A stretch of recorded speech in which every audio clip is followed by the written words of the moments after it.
evening, everyone, and welcome to another episode of This is Revolution Podcast. I am your host, Jason Miles. If you are new to the channel, if you're new to what we do, please hit like, please hit subscribe. Don't forget to hit the bell, as we are constantly adding new programming to the channel all the time, because I always get these bright ideas to add more shows and increase my workload. I love you guys. Today is a special episode because we have, I don't even know how many times this guy's been on the show. It doesn't even matter. He's a part of the crew. He's a part of the show. But we're not going to go to the champagne room since we did the recap of the video essay. Thank you guys for watching it. I believe this is the best video essay debut we've had so far. If you guys haven't seen it, it's definitely up. It's in the playlist for TIR video essays. The latest one is called Personal Jesus, the Seduction of Philanthrocapitalism. I definitely reached out to Rob Larson, who was a big influence on this piece, as he's written about philanthrocapitalism in his first two books, Capitalism versus Freedom, and also Bit Tyrants. Definitely Bit Tyrants was a big influence. I went back and read a few of the chapters where he wrote about specifically Microsoft and their lawsuits. And I got a big shout out from Rob Larson, so I appreciate that. Also, don't forget, my co-host, my homie, my dog, has a clip going around the interwebs right now, as he was on Woke Bros with Wrzesniewski and Nando Vila. That's a very, very good clip. A lot of people love it. I saw someone even say on the Twitters that Pascal is their favorite Haitian. How dare they take away my moniker for Pascal, because he's my favorite Haitian. I'll take you one further. He's my favorite Haitian from South Florida. So take that. So let me bring in the man of the Mau Mau Hour, who also had some great commentary on the video essay about how philanthropy funded the black chattering class. So let me bring in the man of the Mau Mau Hour. Oh, this music is so perfect.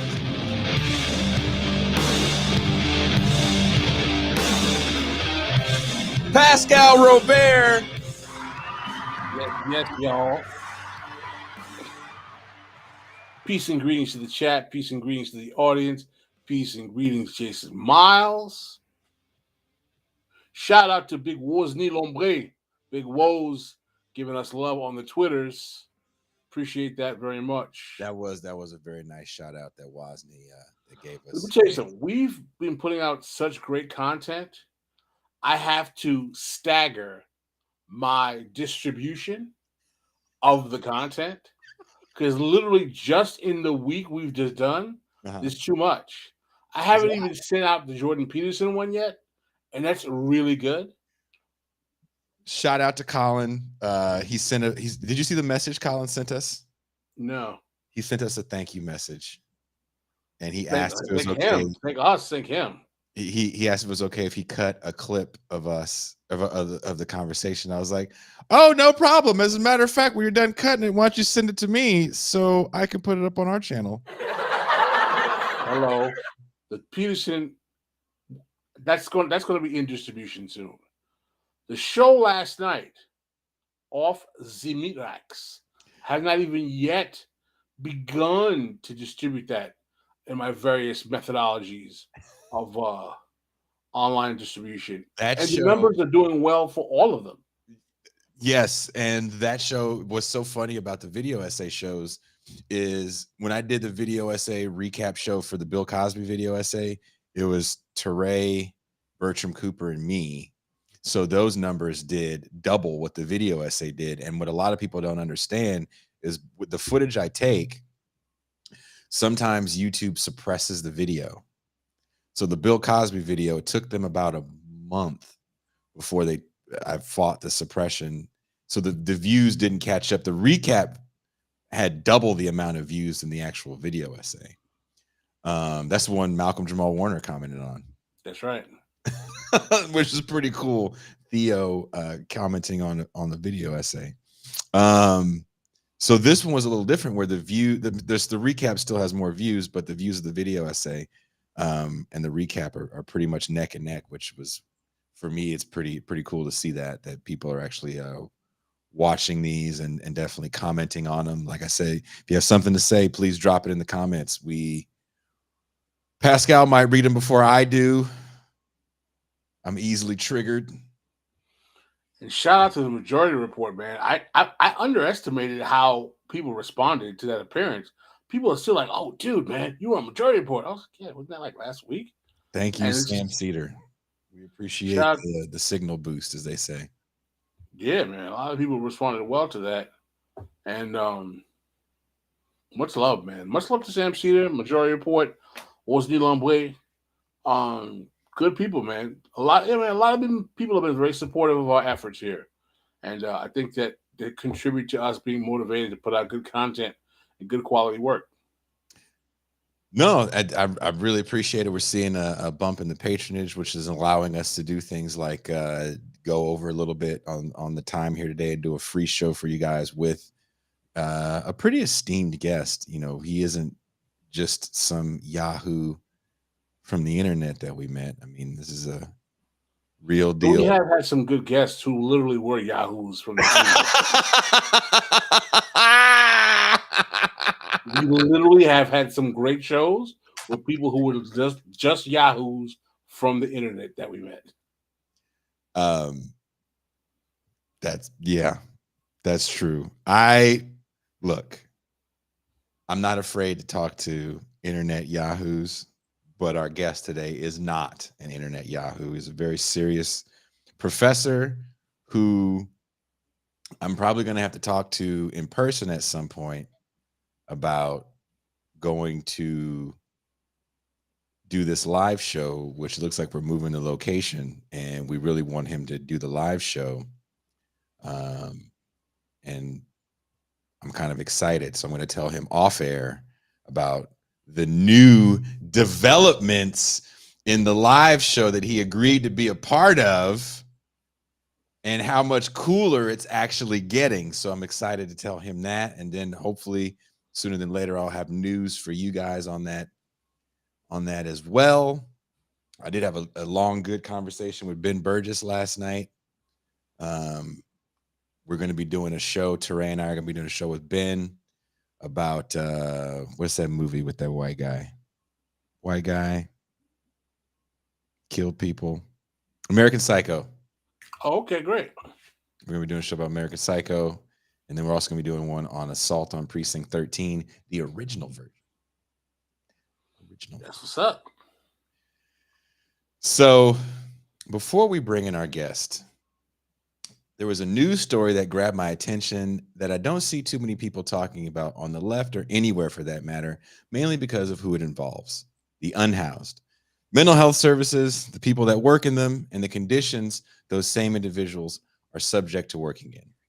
A young counselor by the name of David McKnight Hillman at the Wayfinder Youth Facility in Los Angeles was killed by a mob of young teens when he responded to a call about a young man that was reported to be high or drunk, breaking windows, spraying a fire extinguisher, and the young man in question had flipped over a refrigerator. The counselor took the young man out to a courtyard to calm him down, as we normally do in these situations. As the counselor took the young man out to a courtyard, several of the teens followed them out, and witnesses say the counselor was attacked by the teens, and 6 days later, he died from his injuries. This is something that I understand all too well working in these types of environments. And I don't know if many people that love protesting or calling for protests or drop off food and leave really know what it's like working in these conditions. At the Wayfinder facility, the police told the employees to only call if a fight was in progress. By the time law enforcement would arrive, of course, it's too late. This was due to the high number of calls at the facility. They had 827 calls to 911 in 2020 alone. Much like the facility I worked at, security is just an avatar.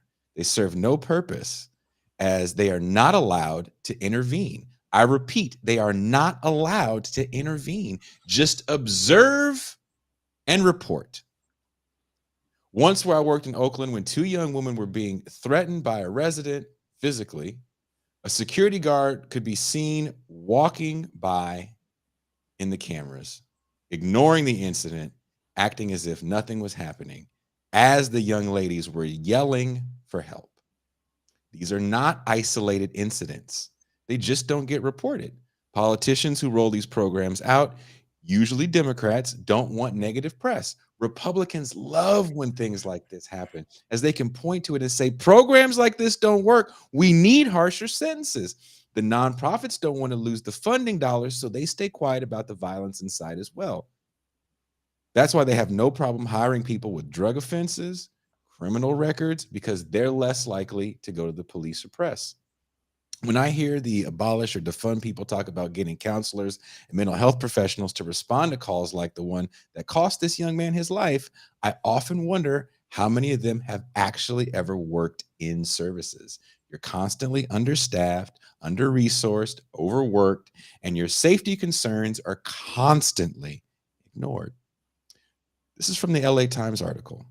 Records reviewed by the Times contain accounts of myriad assaults and injuries at Wayfinder in recent years. In one incident, a teen suffered first-degree burns. In another, a pregnant staff member was elbowed in the stomach. A staff member also said they were assaulted in a room in 2018 by a group of juveniles while others blocked the door. These are prison-like conditions. Former employees told the Times they often worried they would be physically harmed at work. After seeing some of the violence actually take place, I would actually say to myself, is it safe to come to work today? Said CJ Cormier, who quit his job as a counselor, in part because of safety concerns. Cormier, who left Wayfinder after 2 months before the McKnight Hillman was killed, said that he was not properly trained to de-escalate the frequent violent clashes between residents, and that working there was like being thrown to the wolves. The youth had a lot of power, dictating what they were going to do, not necessarily what they were supposed to do. Some days it could be very hostile. A youth could be riled up for whatever reason. They pretty much did whatever they wanted. It's true. No one can afford to lose their job, so staff are often too cautious. It's also hard to suspend or evict people, even for a night, for violent or threatening behavior. The only protection you have is to quit. How can you staff a facility and truly try to help people if these are the conditions in which you work? If we as a society truly want to address these problems of the unhoused, we have to stop thinking we can warehouse the problem. Stuffing a bunch of people with a myriad of issues, often in wet shelters, isn't the answer. It's just trying to move the visual blight of societal collapse into a concrete closet and hide it where no one can see and complain. Smaller facilities where people can get one-on-one care that are properly funded is a big step in the right direction. But first, we have to start looking at these people not as commodities in which we can profit on, but as actual living, breathing human beings that are deserving of adequate care. And on that note, let's bring in the man you guys really came to see. He is everyone's favorite Marxist economist professor in the Inland Empire. He is the Asatar Bair.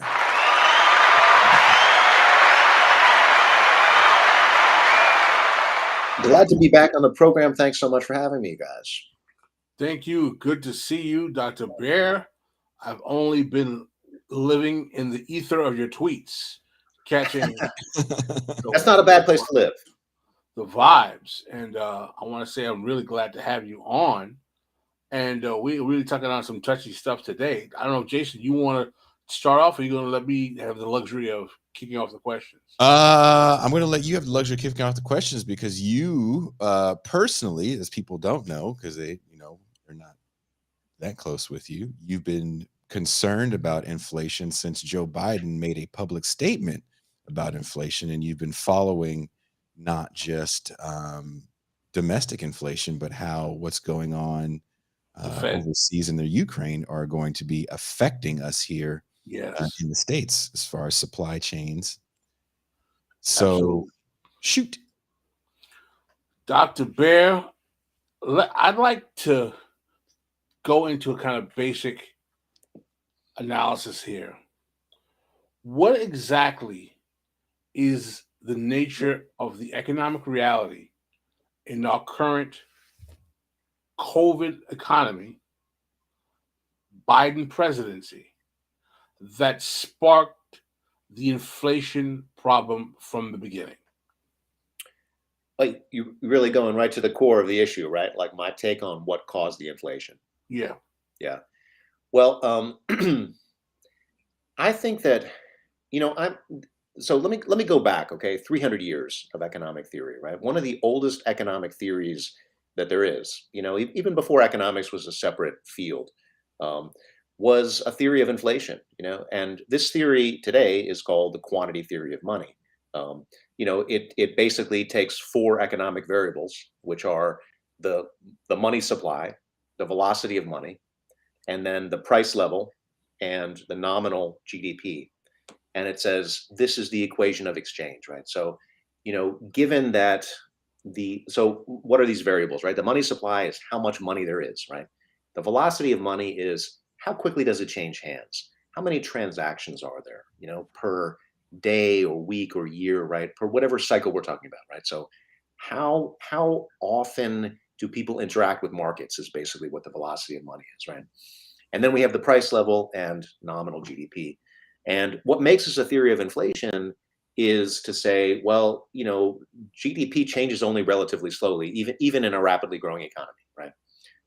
And the velocity of money also is pretty stable. It depends on, basically the level of economic development of the society, right? So what do we get from this? Well, we get that if there's an increase in the money supply, there's going to be an increase in the price level, and that is inflation, right? Like I said, this is the oldest theory of inflation that there is. We've had a lot of time to think about this theory. I think it is the most logical explanation for what causes inflation. People talk about, inflation is caused by corporate greed and, corporations taking advantage of the situation, whatever. My question with regard to that is, could you please tell me when corporations are not greedy, right? They are greedy all of the time, right? I mean, they always want to increase profit. So what makes it possible for them to increase prices now and not last year, let's say, right? And I think the thing that makes it possible is, well, we created $10 trillion of new money, at least, right? I mean, because of the nature of money and banking, because of our fiat monetary system, it's actually very difficult to measure how much money is being created at any given time, right? We know it's on the order of about $10 trillion, right? And that's a significant amount for the economy to absorb, right? Now, people say, okay, well, why is money creation not instantly result in inflation? Well, because money creation mostly goes into financial markets, right? It goes into bonds, it goes into boosting stocks, right? And this is not the real economy. This is the financial economy, but they're connected, right? Because the purpose of making money in finance or whatever, Marxian Gandalf. Okay, that's great. Thank you. The purpose of making money anywhere is to spend it, right? And what happens when you spend it? What happens when the Fed or, all these institutions, right, bail out and boost financial markets or real estate markets or, prevent banks from collapsing, all this. What happens is, they're creating money out of thin air. That money is ultimately going to enter consumer markets. Is it going to enter right away? No, there's a complex transmission mechanism, right? So we're not necessarily going to see, okay, a 5% increase in the money supply is instantly going to result in 5% inflation. Not necessarily, right? It's a complicated transmission mechanism, but the point is it will eventually enter, right? And it will eventually boost prices. I think that is indisputable. So that is my perspective, right? Whenever we rapidly increase the money supply, we're going to see an increase in the price level. Is it going to be exact? Is it going to be immediate? Maybe not, right? Because there's a whole transmission mechanism. That's a very interesting point, inflection point for me, right? Because you're touching on something that I really pay attention to, which is Federal Reserve policy. Right. We are in the particular post 2008 crash. From what I have read and what I've been told from people who work in the financial services sector, all of the traditional norms of American capitalism have been completely broken, pretty much, particularly on monetary policy. And what We've I had mean by years of extremely low interest rates. I mean, it's very, very unusual, right? I mean, like since the Great Recession, interest rates have been super, super low. And but the question is like, how does that matter, right? Because the other big thing that's been happening that the Fed can't really seem to do much about is that banks have this enormous amount of excess reserves, right? Which they began to accumulate right during the Great Recession. And excess reserves is like, this is money that banks could theoretically loan, right? But they're choosing not to loan. And this is contrary to the profit motive, actually, right? Because banks always want to, I shouldn't say always, but they want to loan as much as they possibly can, right? This is the key to their profits. The one exception to that is if they feel that they're over leveraged, right? They're horribly over leveraged, and then they start to pull back. Then that's when you see excess reserves. There were no excess reserves before the financial panic hit in 2008, the end of 2008, early 2009. Banks all of a sudden realized they're horribly over leveraged, and they stopped lending, right? And that halting of lending, I think, is the prime cause of the Great Recession, because businesses can't finance investment, right? 80% or so of business investment is financed. Then they're not going to be able to do that investment. If they're not going to be able to do that investment, this is a big negative for job growth, for just for existing production, right? So this excess reserve overhang, right? The way that the Fed dealt with that is by having very low interest rates, but it actually never really touched the issue. Like the excess reserves only moderately dwindled over time. They're still sitting on big excess reserves. So it's a kind of question, right? Like this is historically very different, right, from the entire history, 100-year or so history of the Fed. Yeah, well, the problem I particularly have is that after the 2008 crash, where we have, I mean, billions, if not trillions of American dollars evaporate, the political establishment in this country, particularly under the Bush and Obama administration, decide to bail out the banks and basically bankroll their egregious fraud that caused the subprime crash with the TARP money, Right. And what I found interesting is that the way in which the Federal Reserve, starting with Geithner and going onward, orchestrated monetary policy between maintaining low interest rates and quantitative easing, it literally created a paradigm where they did a double subsidizing of the banks and financial institutions, because what you did when you kept interest rates low, you set up a parity trade situation that pretty much only the banks can benefit from, meaning that interest rates in America are at a 0.0%, but interest rates in Australia are at 0.5. So I'm going to borrow money because I'm a bank and I can do that from America at 0.0, and I'm going to lend money in Australia at 1.2, and I'm going to make tons of money doing that. And it literally created a situation where banks are circulating money into each other. And then you combine that with the quantitative easing, which is basically the Federal Reserve is buying mortgage-backed securities and basically facilitate, those are, quasi-government bonds, as if you will, and printing money, increasing liquidity. Can I interject this monkey wrench into the conversation? Speaking of mortgage-backed securities, and since I recently had to do this, my history of my life in that industry, there was an article in Business Insider that said something along the lines of, "We're not going to see another housing crisis like 2008." Mainly because the people buying the houses aren't people taking out mortgages. We're looking at people. It's a mix, right? There is a lot of capital buying out single family residences. There's also people that have fully vested in their IPOs and all that other shit from tech companies that are literally putting in cash offers. There's a lot more of that than there is, corporations buying up single families, but corporations are buying single families. It is a horrible combination. Do you think that will prevent the same thing that we saw in 2008? No, not at all. But first of all, let me just say that's a good point. Hedge funds and other big investors, real estate investment trusts and so on, are major players in the real estate market, right? And including residential real estate, right? Including homes meant to be rental properties and so on, right? Now, the problem with all of this, I think, mathematically or economically, is that there's always the issue of like, what is the return on investment, right? So when real estate prices become high, they tend to real estate bubbles. You see this, right? Because the home price to rent ratio gets way out of whack, right? Because rental prices cannot grow as fast as home prices, because rental prices are always tied to like the median income, right? I mean, like, people can only afford so much rent, period, right? I mean, like, if they're not getting big raises, the rent prices cannot grow, right? I mean, that's just a fact, right? But home prices can, right? Because if new money goes into the home market, then those prices are going to go up. But that creates a problem, right? Because if you're buying properties like these hedge funds are as investments, which is then to earn an income, right? Well, the question is, how large is the income relative to the expenditure on the asset, right? And that is the return on investment, right?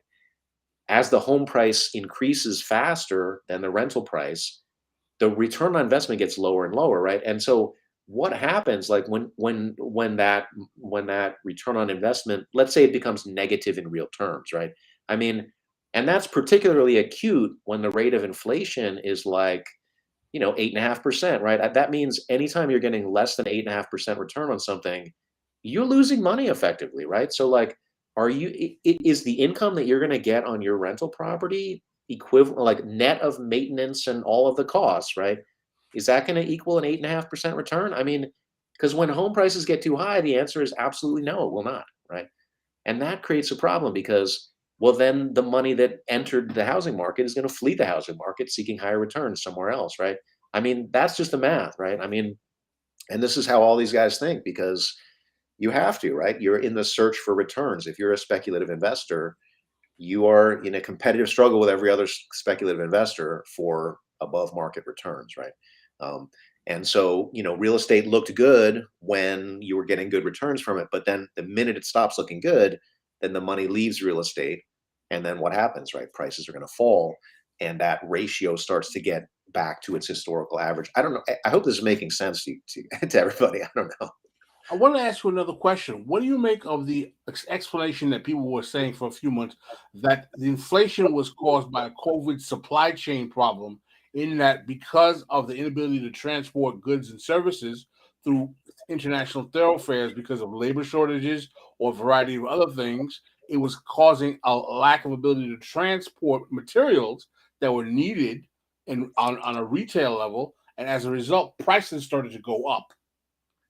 Yeah, probably some of that is true, but I don't think that that's a coherent explanation for the whole thing, because if that's true, then we should see the prices go down once things have passed, let's say, right? I haven't seen that so far. Um, there's certainly, if there's a choke point in something, then we're going to see rising prices in the short term, right? But this um, all right, I got to respond to this comment. Somebody said rising housing prices is not inflation. That's an asset price bubble. It's true that rising home prices is not well reflected in the CPI. Um, but this is part of the issue, right? The part of the issue is that we only measure prices. We only measure consumer prices, right?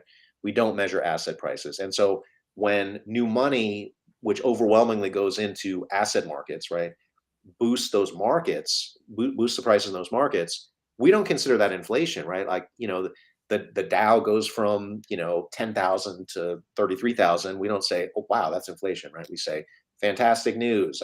Stock market's going great. The economy's doing well, right?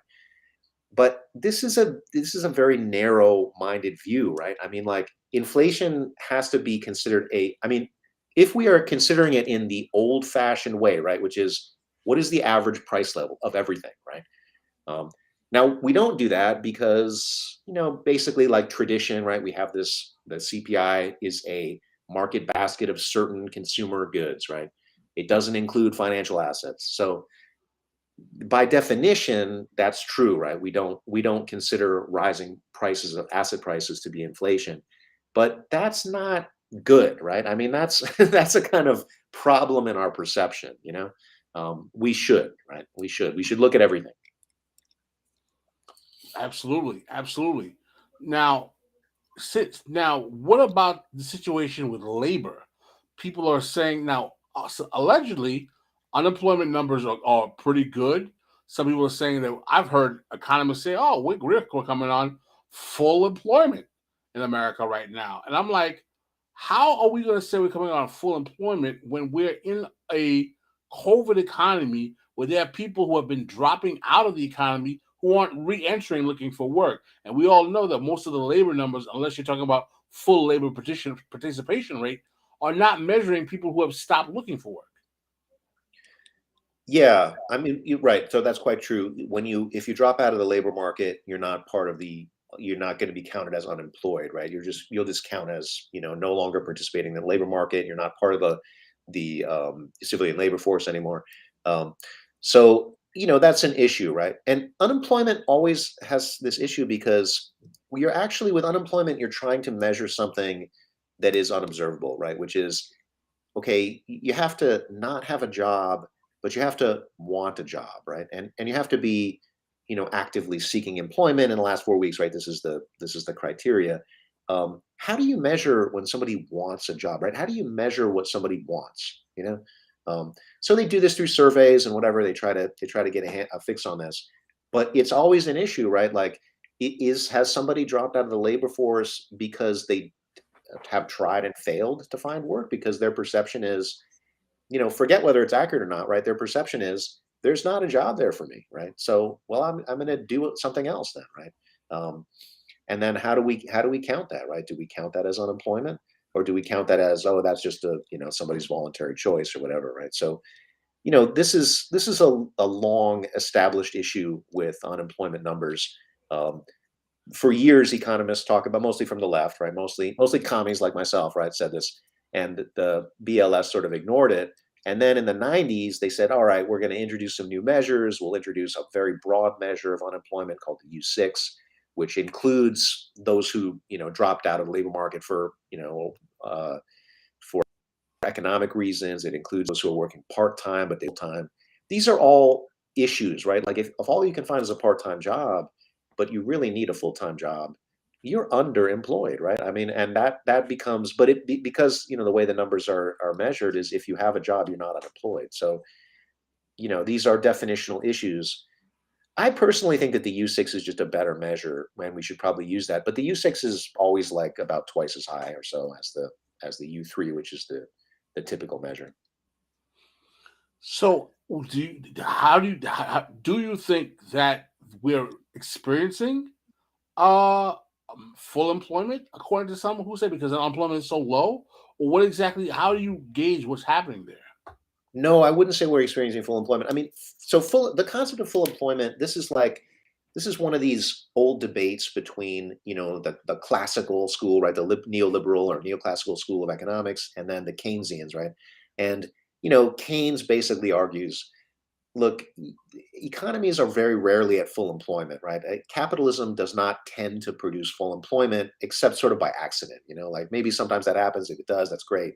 Um, but a lot of times it doesn't, right? And that's the whole problem of a recession, right? Aggregate demand falls, and then we're no longer at full employment. When we're no longer at full employment, then we have scope to increase spending, right? Increase aggregate demand, and we will get economic growth as a result. So we should do that by any means necessary, right? Like, have the government spend more money, right? Finance it through debt. Use monetary policy, try to get businesses to invest, and so on, right? But then we come back to a debate like, are we at full employment, right? I think it's pretty hard to make that argument, given that we're coming out of this unprecedented unemployment crisis, right, due to COVID. And we're just sort of barely emerging from that. And it typically, like, what is supposed to happen, right? Like, this is the classical argument is, if aggregate demand falls, the price level falls, and that brings everything back into balance, right? That restores aggregate demand because people spend more when prices are lower.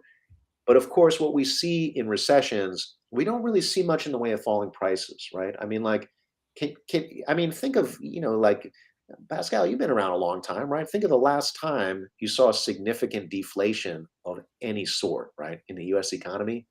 I mean, never, right? No, no, not definitely, because I'm basically growing up in the 50-year period of the neoliberal transition, so that's not happening at all. Yeah.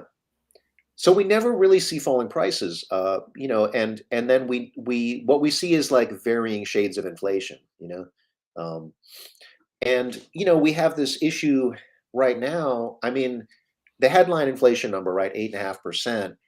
You know, if you didn't get an 8.5% raise last year, then you got a cut. I mean, that's the reality, right? Like, it's that unforgiving. And how many of us got an 8.5% raise last year, right? So we are looking at falling living standards for almost everybody. Like, I'm going to just say, back of the envelope calculation, if you're not in the top 10% of income earners, then there's no way that your income is keeping pace with inflation, unless you're working significantly more or something, right? Like, there's no way that if you're working the same number of hours, you're living as well as you did a year ago. Period, right? No, no, absolutely. What's happening is that basically your day-to-day expenses, your month-to-month expenses, are causing you to live in a deficit because everything is so much higher in price.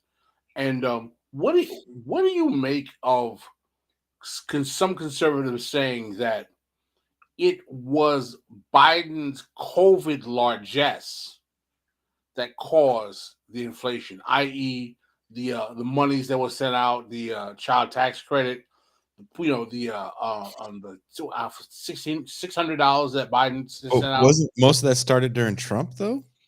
I'm not saying I agree with the argument, but I've Oh, been seeing this argument that a lot of people on the right are saying that the inflation is a result of Biden's policies basically being too progressive in terms of trying to ameliorate the damage from COVID and basically putting so much money in people's hands that caused inflation. I'm not saying I believe in that argument. What is your response to those who have been making it? The amount of money that's gone to the average person is just very slight in terms of the total, so I wouldn't single that out, right? I mean, like, I'm with the conservatives to a point, right? I mean, because these are people who tend to stress money creation as a primary mechanism of inflation, as I have, right? So hey, I'm with you guys to a point, but let's not go crazy, right? Like, let's not act like the average person is made out like a bandit here. Are you kidding me? Like, where's most of the money gone? Like, most of the money has gone to where most of the money typically goes, which is to the top, right? So Mhm. the average person is not what's driving inflation. That's just the tiny slice of the amount of money that's created. Now, it's great the average person did get something, right? That's good. Um, but things like that are not driven by a minority like that, right? The money has gone into pumping up financial markets, and so we see it filtering down from the top. Like, I don't see prices being driven by spending at the bottom, right? Let me give you an example, okay? I'm in Southern California, right? And Southern California has a housing market that's going kind of crazy, and that also includes the building side of the housing market, right? So unimproved land and then building, all this stuff is like massively backed up, right? Some of this is related to people all of a sudden being like, oh, well, maybe I could live much further from work because I'm telecommuting or whatever, right? But, like, how is it? So, like, one of the things that people notice in terms of inflation, like, if you're in the building trades or whatever, you might notice that, like, lumber prices are like through the roof, right? Like, you know, like a piece of lumber, like a 2x10 or whatever, that used to cost, let's say, $8, now costs like $60, right? I mean, like, that's a pretty big increase, right? I mean, like, you notice a price change like that, right? I mean, like, that's a multiple of what it used to be, right? And so the question would be like, why, right? What's driving that, right? who is driving a building boom in Southern California? And I will just say to you, it is not the average wage earner, right? This is not driven by those who are right at the median, right? This is driven by like who's doing all the building, right? That is coming from the top, you know. So just a kind of back of the envelope little example, right? Where I don't think it makes economic sense, and I don't see the evidence that price increases are being driven by the bottom of the income distribution. Not at all. Well, one of the things that some have argued is contributing to the inflation is that in the face of what was deemed to be the Great Resignation, because there was a temporary labor shortage, management or capital had to increase subsidies to labor in terms of concessions. In other words, they would give people salary increases. And the argument is being made is that the need to raise salaries and put more money in people's hands circulated more capital in the economy and helped fuel the inflation as well. Do you think there's any truth to that? There's some truth to it, but again, we're talking about the top part of the income distribution, not the bottom. We're not talking about most people. And this is kind of like the impression that you get, like if you watch a lot of media, right? Like media does not focus on the average person, right? Media focuses on the top 20%, top 10%, right? Um, that's who you see reflected on the media, and that's whose concerns you see reflected as well, right? So is that cohort driving some of the price increases? Well, yeah, because that cohort includes the top 1%, whatever, right? And this is where like I'm saying, it filters down. I mean, like who owns the vast majority of stocks, bonds, real estate, financial assets? It's the very rich, and so whenever those assets get boosted in price, it is the very rich that benefit disproportionately. But that there's always a certain buffer there, right? Like that the top 10% is going to benefit more than the bottom 10%, certainly, right? Or the 10% that's directly adjacent to them, et cetera. Well, let's get. I mean, I'm fascinated by your responses because I'm basically giving you the explanations that people who are much more conservative in their politics than we are to try to rationalize this inflation. And your response is that basically that the people who are benefiting from capitalization in those categories, in other words, benefiting from having more money, are not large enough of a percentage of the economy to be causing the inflation because it's on the lower end of the overall wealth distribution. Is that Yeah. a fair assessment?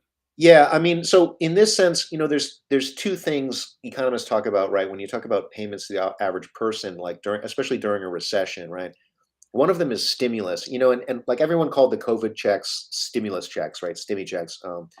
I would call them stabilization. That's the other term that economists use, right? Stabilization means, yeah, we're giving out payments. It's not to stimulate, it's to prevent spending from free falling, right?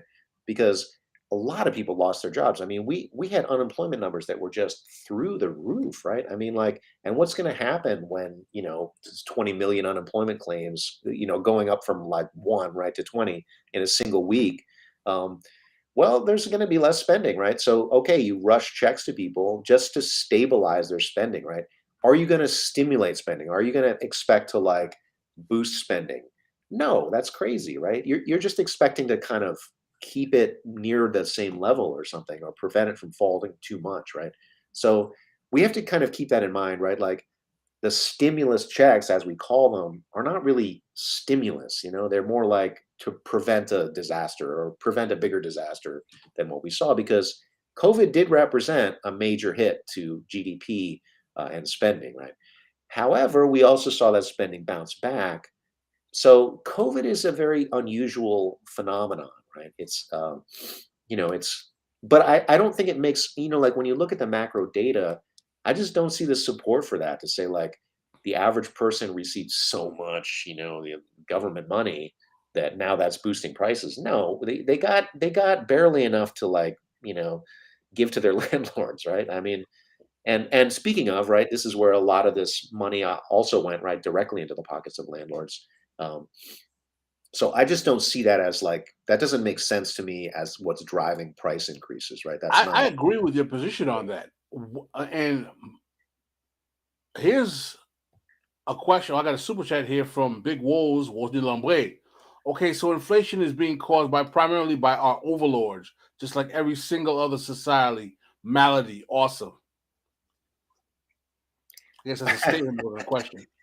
Yeah, I mean, who is. I was actually about to get to that, and let me frame it for you, Asatar, so maybe you can address it, right? Okay.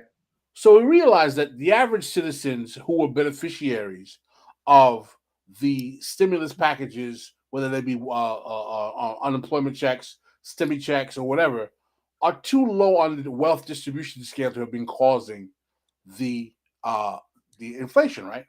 But we were still in a period of massive low interest rates and quantitative easing that really is nothing but a subsidy to finance capital. And as Yes. we saw, stock valuations of the market went through the roof during a Right. time where you had massive unemployment, downward spiraling of GDP, overall health crisis, and the market is going crazy, and the literal asset augmentation of top Fortune 500 or 100 companies goes through the roof.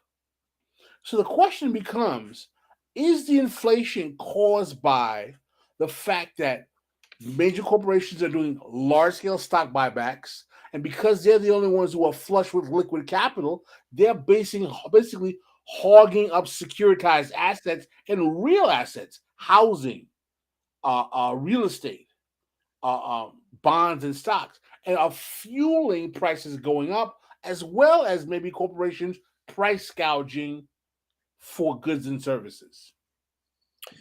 I don't like the term price gouging because that to me suggests a kind of like, that suggests that the greed is a primary thing, right? Again, I see like greed and the profit motive as being constants. This is just capitalism. So I think like, well, what gives them the ability to raise prices, right? Or what actually bids up prices, Um, and it seems to be driven, right, by all indications is it's driven by demand, But so then the question is, well, where does the demand come from? Does the demand come from the average person's buying power? And again, I see zero evidence of that, right? Like, Mm-hmm. the price increases, first of all, are much stronger than wage growth, right? So we're not, it's these price increases are not being driven by the average consumer. They're not being driven by wage growth. What then are they being driven by? Well, I think the difference is, well, there's that money creation, right? And where does the money creation come? Where does it go to, right? Well, the prime beneficiaries are those who are close to the monetary transmission mechanism, right? Which is, if you're close to the assets, right? Like, do you make your living from speculating in financial assets? Are you one of these big financial corporations? The Goldman Sachs of the world, right? The kings of Wall Street, or someone who is kind of adjacent to that field, right? And that comprises like a fair number of people, right? I think that's the group that I would say is the most directly responsible for price increases. But I'm not saying it's that group necessarily, right? It's driven by like where do they get the money to actually have effective aggregate demand, right? Well, they get it from money creation. I mean, that's my short answer to this. Hmm. When you say money creation, how do you define that? Well, it's the stuff we've been talking about, right? So part of it is the quantitative easing, right? Right. Quantitative easing is money creation. Monetary policy, Fed policy. Yeah, but there's a bunch of ways that money creation happens, right? It happens through Fed policy, but the biggest way that money creation happens is just through the run-of-the-mill working of the banking industry. I mean, like that is where, I mean, for those who are interested, by the way, I have a whole lecture on this on my YouTube channel that's just about what is money creation, what is money destruction, how does this operate? Um, we have our banking system is literally able to create money out of thin air, and it's very decentralized. We think of it as coming from the Fed, right? Like, oh, the Fed creates money. That's true, the Fed does create money, but the Fed is not the only institution that creates money, right? Anyone who creates debt creates money. That's the reality, right? So there's 1,000,001 sources of money creation in the economy. Banks, credit card issuers, what are called shadow banks, right? These are financial institutions, like E-Trade or Ameritrade or Goldman Sachs or whatever, right? These are, brokerage accounts that also offer checking, right? These are also money creators, right? They are creating money out of thin air that is completely unbacked by anything. Now, the risk that this entails for the economy is that it can easily reverse itself, right? Like I talked about how banks piled up excess reserves, and they piled up $2.5 trillion of excess reserves. So it's a significant amount of money, right? What that means is that money was not being lent, right? That is money destruction. That is the process working in reverse, right? So money destruction reduces aggregate demand, just as money creation increases it, right? So if you ask the question, why do we get volatility? Why are there recessions? Like, why should there be volatility in spending? Why should there be economic growth and contraction anyway, right? Like, why should that happen? Well, we'll look at the thing that it's correlated with. It's correlated with, when does the money supply grow and when does it contract, right? And why does it grow and contract? Well, because we have this fractional reserve banking system, right? That's what it does. I mean, like, if you guys read a textbook, you will literally see the phrase, money is created out of thin air. That is, I'm not making that up, right? That's in every monetary economics textbook. And it's crazy when you think about it. You're like, is this economics or is this magic? Like, I mean, created out of thin air. How the hell does this work, right? And if it can be created out of thin air, it can also be destroyed, right? So, and this has real economic effects, right? Well, I'd like to pivot a bit to crises that that are clearly fueling increased inflation, but are not really related to COVID, but are tied to this Ukraine crisis. Number one, and we know this is a constant and it almost always correlates to inflation, increase in fuel costs and food production shortages due to low wheat or corn or other stocks, food stocks being in the market. Now, these things definitely, would you agree, these are things that can have a major effect on inflationary pricing? Yeah, absolutely. And these are things which we're seeing. I mean, we're seeing these in our everyday lives, right? I mean, anybody who's buying gas is like, what the hell's going on, right? Like anybody who's buying food is like, wow, right? Food's a lot more expensive. So is that being driven to some extent by the conflict, by how global markets are reacting in terms of commodity prices, right? Absolutely, right. There's certainly a role that's being played there. Sometimes people look at this and say, well, okay, global oil prices are still lower than they were a year ago, and we weren't seeing the same kind of effects on gas prices, right?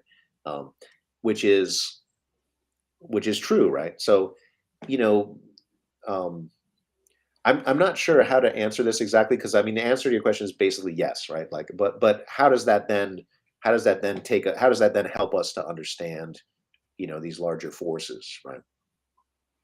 Do you think also that the Federal Reserve's decision to increase interest rates is a labor disciplining move? I.e., like in the Volcker shock, there was a belief by Volcker and the Carter administration that they needed to break labor, basically, and that doing so through increasing interest rates would do that, and it literally worked.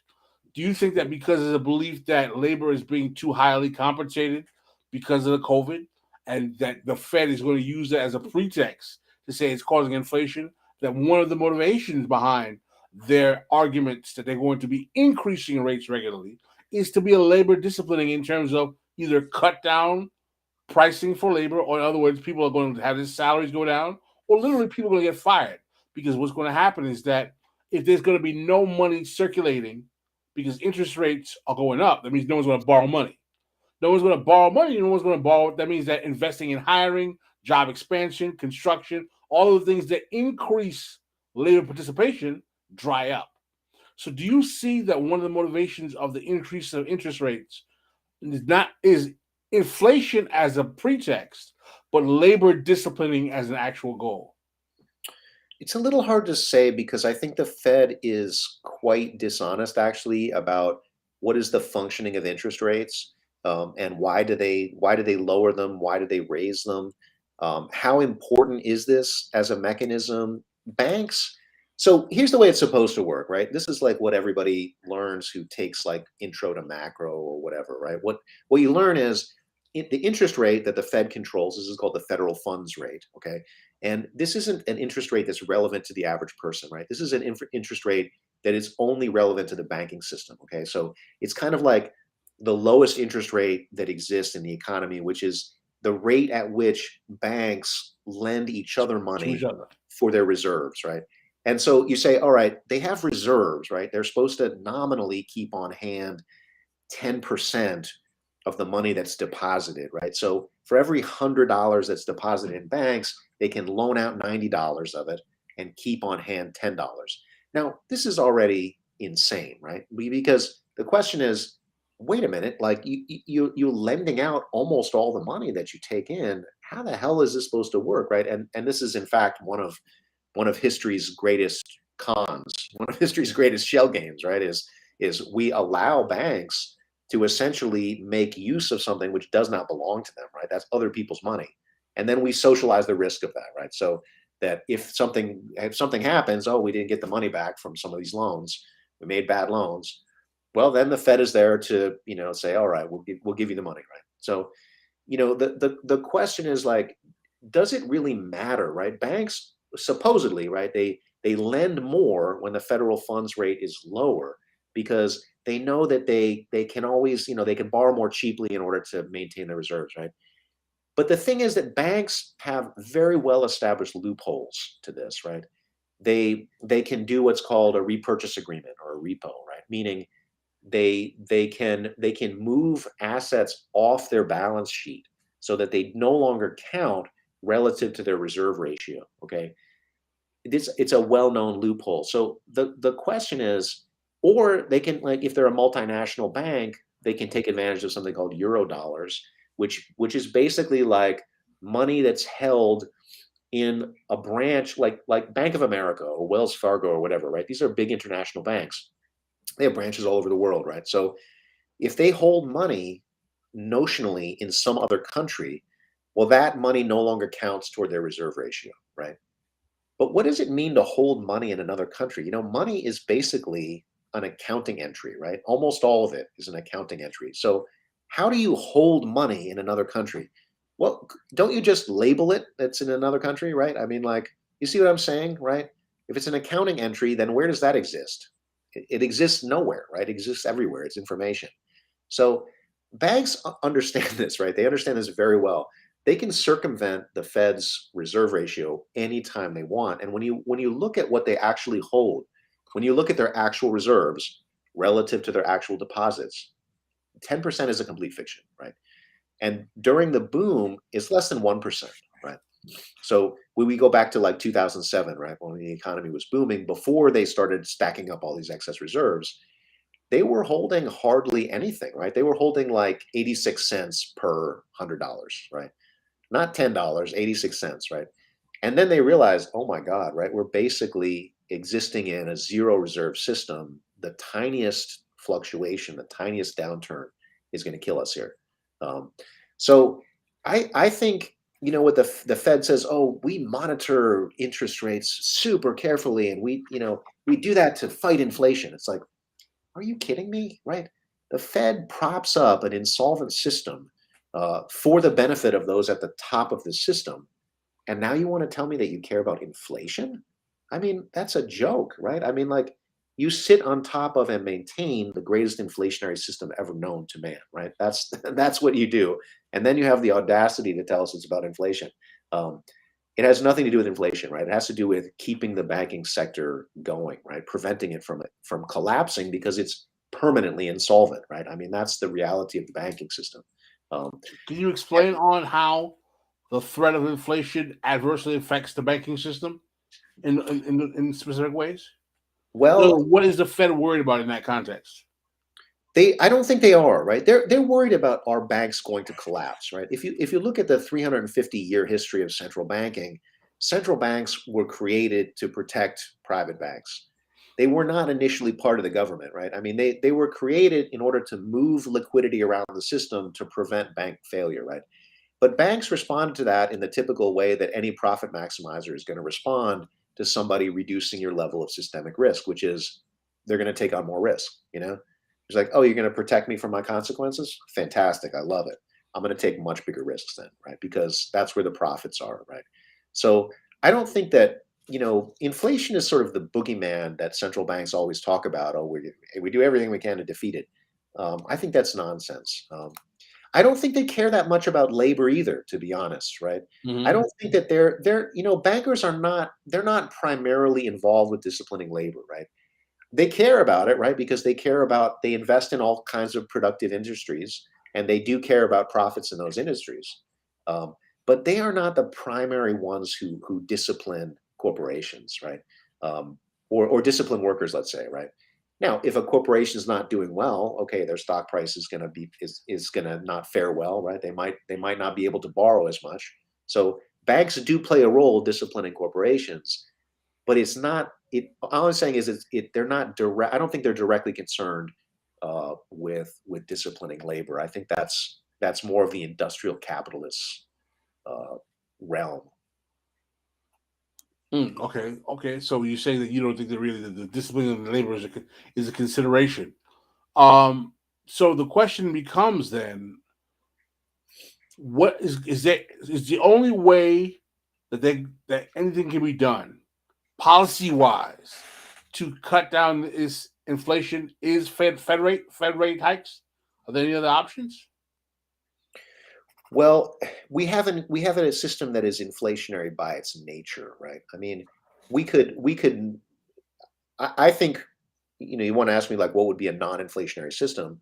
Well, I mean, we're talking about some kind of commodity standard then, right? I mean, that's, as they call it, the gold standard, Now, gold standard does not by itself create price stability, right? Because if you have that along with a fractional reserve system, you still have the opportunity for crisis. You still have money creation, right? So, but if we want to talk about what would it take to end inflation, that's a kind of a different conversation, right? We would have to restructure the banking system. Given that we have the banking system that we have, the question is, how do we prevent it from just going belly up, right? Because like I say, it's permanently insolvent.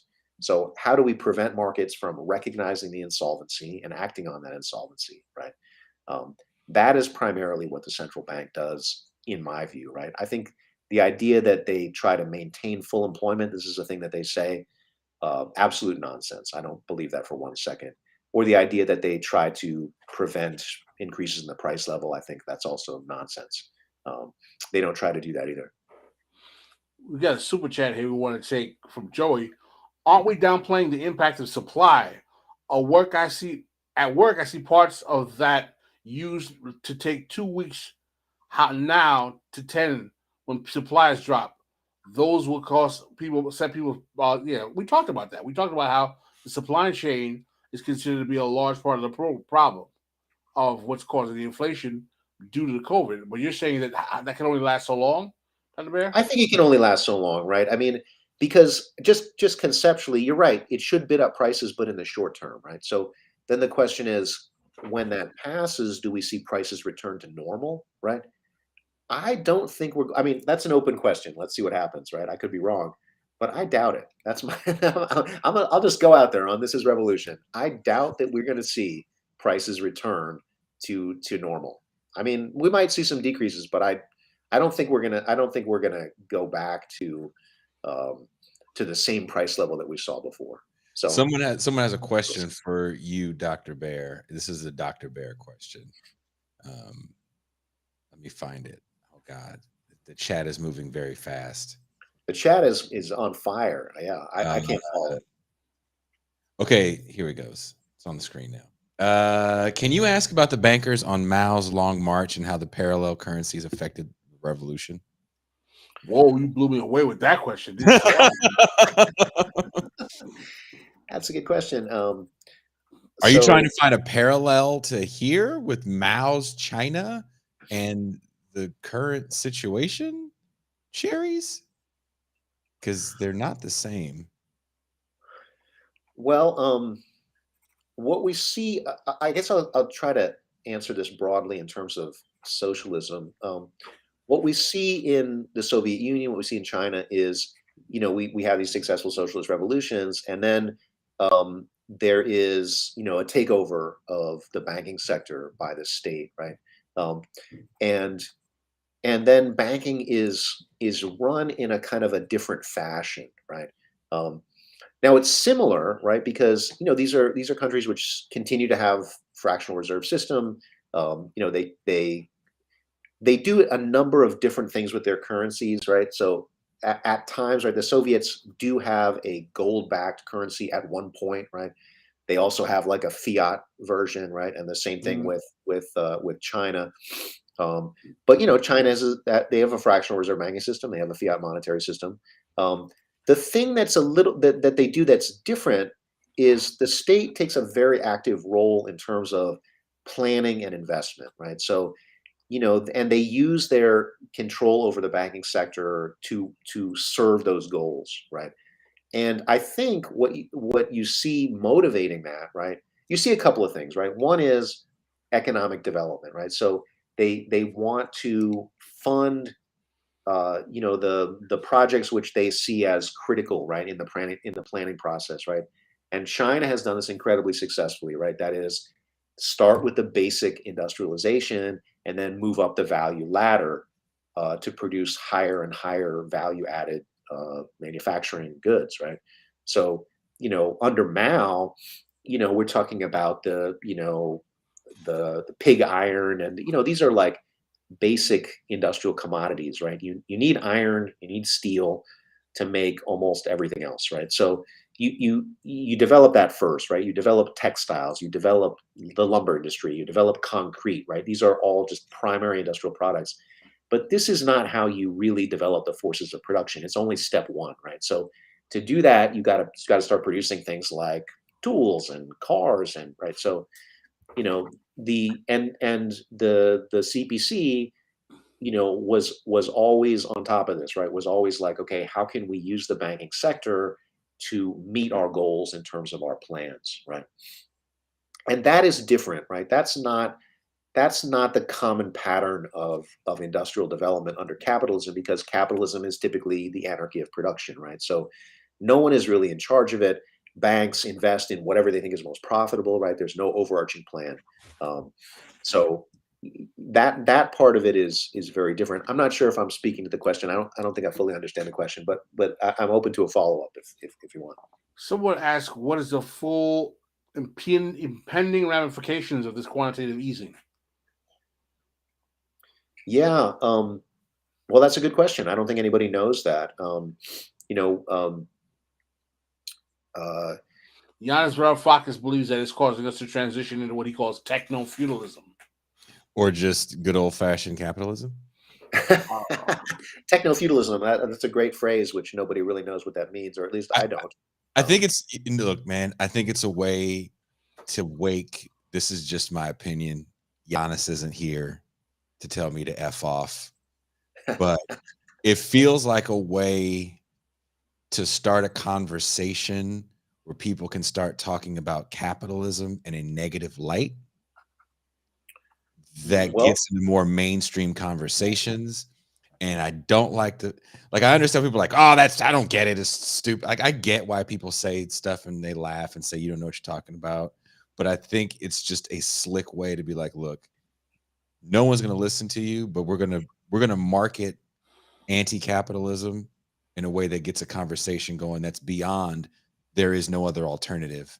Because I think right now a lot of the propaganda, even the anti-capitalist movies and stuff like that you see, it always ends with there is no other alternative. right, right. Yeah. Well, are we still on the topic of like what's going to happen with all this? Yeah, Um, well, someone's asking for the ramifications of the impending ramifications of quantitative easing. One of the things we're seeing now, right, is okay. So once if we have a bunch of quantitative easing, which then starts to filter down into consumer prices, which is what we're seeing. Well, the question is like, where do you go from there, right? Because if you do more quantitative easing, well, you're going to see more inflation, right? And the central bankers of the world are aware of this, right? They're like, we need to kind of pull this back, given that we're no longer in a kind of crisis to capitalism moment, right? We are moving back into a kind of normal moment for where profits do not need to be propped up, or banks are not at risk of like wholesale bank failure, let's say, right? So what do we do? And the term that central bankers use is we're going to soak up liquidity, which I think is hilarious, because I think liquidity is one of these bullshit terms in economics that when somebody uses it, it's like almost certainly they're lying, like, because liquidity has so many meanings, right? Like banks say, well, dealing with a liquidity crisis, and it's like, you're not actually, right? You're dealing with an insolvency crisis, like your problem is that you lent out all of the money which you took in, right, which didn't belong to you. That is called insolvency. That's not called liquidity, right? I mean, liquidity is, oh, I have assets, but those are, not in liquid form, right? They're in real estate or something like this. I would need to liquidate them, sell them in order to have the money. That's liquidity, right? That's the traditional meaning of liquidity. Liquidity doesn't mean I have no assets whatsoever, right? Which is the situation that banks are in, right? So, okay, so what is the likely effect of this? Well, as the Fed moves to contraction, and particularly when almost everybody, like let's say the bottom 90%, right, is basically seeing a cut in their living standards due to inflation, this is a very bad situation, right? I mean, like, we all know this, it's bad for us. We're all feeling the decrease. I mean, every time you fill up your tank, right, you're feeling, I have less money for everything else, right? And that's a real thing, Speak for yourself, American. It's $4 Those in Mexico is the price of gasoline much lower in Mexico? Is that what you're telling me? They were average. I think I might have said this on the show already. LA Times had an article saying that Californians were driving from Tijuana, or driving to Tijuana to get gas because it was so much cheaper. And the day after I read that, the gas station that leads to the highway had the gas in American prices, because everything here is in pesos and it's in liters. So there's a big sign that says $3.95 a gallon. Oh, nice. Okay, well, I'm definitely visiting then.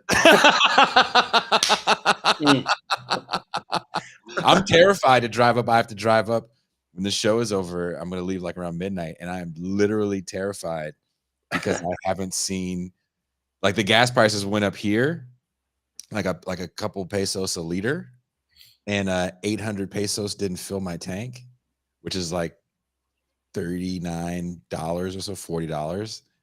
Ooh. And I was like, oh, dude, I'm so scared to go across. Yeah, $40 just makes a kind of dent in your thing. Oh, I'm so scared to go across the imaginary line. So, I mean, I'm still trying to answer this question of like, what are the ramifications, right? We don't know, but like, we don't think it's probably not going to be good, right? Because like, okay, so the average working person's already suffering from price increases. Well, then what's going to happen when we see, rising interest rates, right? Which the Fed says we're in the business of taking away the punch bowl just as the party is getting going, right? So like, they take away the punch bowl, they take away the booze. Well, what's going to happen? There's going to be a slowdown. Typically that hurts investment, right? So that is a kind of double whammy for the average working person. And then how does it affect things like home buying or whatever else, right?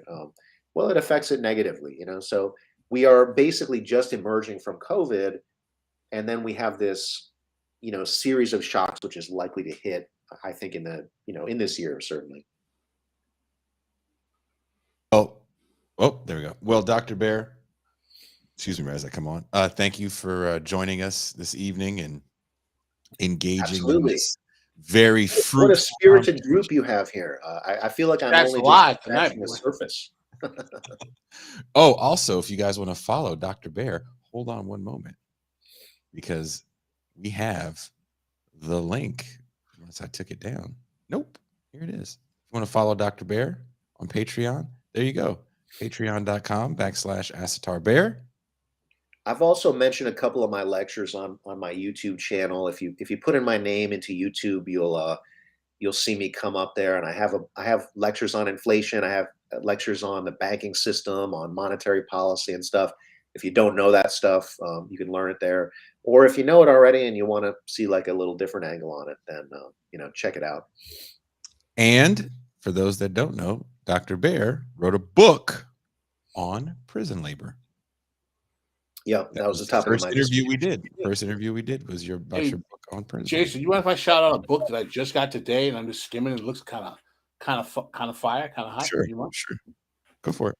I was introduced to, and I'm not ashamed I didn't know about this gentleman because I'm not an academic. Mhm. I started looking at this man's work so much, I bought a large value of his work. Dr. Bair, have you heard of Philip S. Foner? Is that Eric Foner's brother? I don't know, but he's a labor historian. Aren't they This guy kin? has some fire labor scholarship. I just bought Organized Labor in the Black Worker, 1619 to 1981 by Philip Foner. I've heard of that, but I haven't read it. That looks good. This book is off Zmitrax with facts, data, and analysis. And labor union, labor history. I mean, there's a whole labor history here of Black workers that no one talks about. People think that labor unions and African Americans is a post-civil rights thing. That is a major fallacy. Right. A lot of that labor history is fascinating and is very slept on. So it's good that it's good that you're doing your homework there. I need to do that too. I mean, there's so much to learn out there. No, they're not related, but he does have a brother named Mo. I put out a bit of a grip on some Philip Foner labor history books. Maybe I don't know if it made more than I should have, but I mean a grip. Yeah. I believe is Paul Prescott in the chat as well? Paul Prescott is in the chat. Just saw him. Because someone said Pyru Paul. If you remember Pyru Paul, then you have been watching this show for a long time. If you remember Pyru Paul. Because that is pretty funny. So Pascal, another thing that's been going on in the chat is people have been trying to decide who is going to play you in the movie about This Is Revolution. Going to be a movie about the show?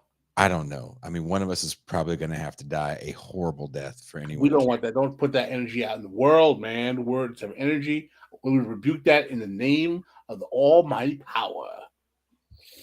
And I have a long drive, 500 plus miles I have to drive at midnight. But I am. Are you going up to Oakland, man? Hell yeah. I'm driving up to see the little ones who are not so little anymore. And hopefully a friend just hit me up. Hopefully I can see some friends. It does hurt my soul, and I'm going to say this on air so people that know me personally can hopefully feel a little bit bad that I have this beautiful home where I have something that I've never had before in my neighborhood, which is stray horses. Wow. There was like horses all over the place the other day, just chilling. Horses. That's some weird shit to me. You gotta just jump on a stray horse and fucking ride off into the sunset, man. If I wasn't so, I was more. Like I was being a Karen. Look, I was being a Karen about the horses. I'm not gonna lie, because the park. So the horse. I'm not even trying to be funny. I took a picture of it because I didn't think anyone would believe me. The horses were just roaming around the entire neighborhood. Keep in mind, I do live on top of a mountain off a dirt road.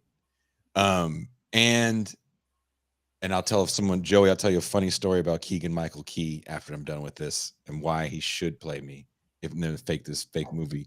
The horses are running around. So the horses go into the park where I run. And sometimes the horses, they just shit.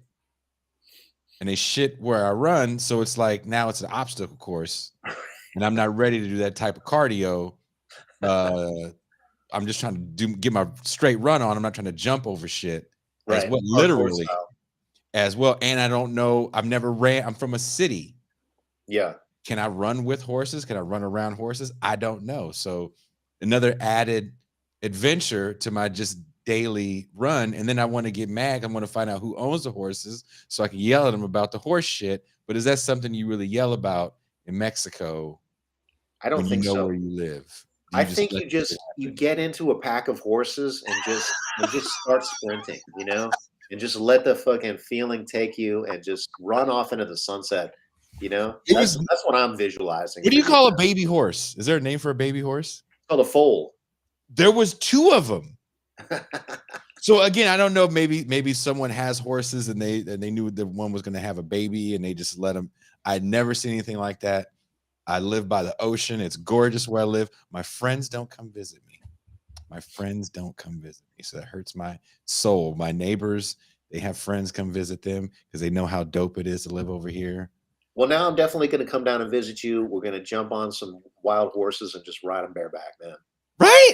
You can do dope. There you can ride a camel down the street. There was a camel ride down the street in downtown. I was like, why the hell is there a camel downtown? Yep. Insane. Sounds like Mexico, definitely. No one comes to visit me. So before I go, someone said Keegan Michael Key should play Jason. So years ago, I was doing some work in a music festival that used to be in LA called FYF. It was where the LA Coliseum is. And this was 2017. And the company I was with, one of the clients was a comedian named Chris D'Elia. And I've seen that guy. I've seen that guy do stand up. He's funny. So we had to, the guy I was working with goes, come on, we got to go to the Comedy Store. We have to drop off some equipment to Chris D'Elia. He's going to get us in. And we get in and he tells us, if you want, you can go to this room and you can watch a battle that only comedians can be in with Jeffrey Ross. So it was a bunch of names in comedy and just LA in general, and a bunch of writers, comedy writers. And it was people literally working out their shit, not so much stand up, but they were like, they called it a roast battle, but it was literally just like, you know how when you talk shit with your friends, Pascal, when you were a kid, like your mom, like, and then it stops being about your mom and it's about you. Like, that's why you got this, you greasy motherfucker, and you ain't gonna be shit. Like there was like no cameras, no holes barred. So it was fun to watch, right? So it's after it's over, we all leave and we're all kind of hanging out, and no one knows who I am. So it's LA, so sometimes people just assume you're famous. So Jeffrey Ross was just being nice to me because he just, I don't know who this guy is. I'm probably a little fucked up, so let me just be nice to him. It could be Jamie Foxx. I don't know. So I'm talking to Jeffrey Ross, right? And so as I walk away, this guy grabs me. He's like, "Hey, man, can I get a picture with you?" I'm like, "I'm nobody." He goes, "I know who you are." I was like, "I'm nobody." He goes, "You're that guy from Key and Peele." I was like, "No, I'm not. My name is Jason Miles. I'm nobody." He's like, "No, you're the guy." I was like, "Nah, man, I'm not the guy." He's like, "Why are you being a dick about this, man?" I was like, I'm not him. Like, I'm really not him. I'm not trying to be a dick to you, dude. I'm not him. You don't want a picture with me because I'm not the dude. And he was like, "Come on, man, just come on. I love your stuff." And I was like, "Dude, I'm not." He wouldn't take no for an answer. Finally, he sneaks a selfie with me. What a fucking idiot. Crazy. True story. Good so stuff. On that note, thank you guys so much for hanging out with us. Dr. Bair, again, thank you. You are welcome to come down here, especially when I come back. We got to go to the lobster town. Yeah, that sounds like fun, man. We can get cheap lobster up the road, eat it by the ocean and shit. We're going to light it up. Ride a camel. All right, guys. On that note, we're going out old school. Peace. Eventually.